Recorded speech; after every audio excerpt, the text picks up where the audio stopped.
அரக்கோணத்தில் அமைந்துள்ள ஸ்ரீ தசபுஜ பத்ரகாளியம்மன் ஆலயத்தில் பௌர்ணமி பூஜை வெகு விமரிசையாக நடைபெற்றது.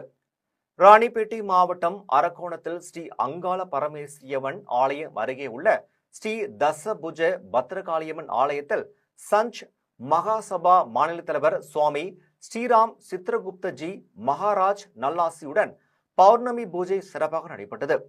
சிவாச்சாரியார் மணி குருக்கள் யாக வேள்வியுடன் கலச பூஜையை துவக்கி வைத்தார். அதனைத் தொடர்ந்து யாக வேள்வியில் பூஜிக்கப்பட்ட புனித நீர் கலசங்களை பர்வத ராஜகுல மீனவர் முன்னேற்ற சங்க செயலாளர் செல்வம், முன்னாள் கவுன்சிலர் சரவணன் ஆகியோர் ஊர்வலமாக ஸ்ரீ தசபுஜ பத்ரகாளியம்மன் ஆலயத்திற்கு கொண்டு வந்தனர். அதனை பெற்றுக்கொண்ட ஆலய தர்மகர்த்தா சந்த் மகாசபா செயலாளர் பூசாரி மணி மற்றும் கலசத்தில் இருந்த புனித நீரால் அம்மனுக்கு அபிஷேகம் செய்தார். அதனைத் தொடர்ந்து அம்மனுக்கு சிறப்பு தங்க கவச அலங்காரத்துடன் பூஜைகள் நடைபெற்றது. அதன் பின்னர் விழாவில் கலந்து கொண்டவர்களுக்கு அன்னதானமும் வழங்கப்பட்டது. விழாவில் பூசாரி சத்யா, மகேஷ் சந்த், மகாசபா மகளிரணி செயலாளர் ராஜேஸ்வரி உள்ளிட்ட இளமண பக்தர்கள் கலந்து கொண்டனர்.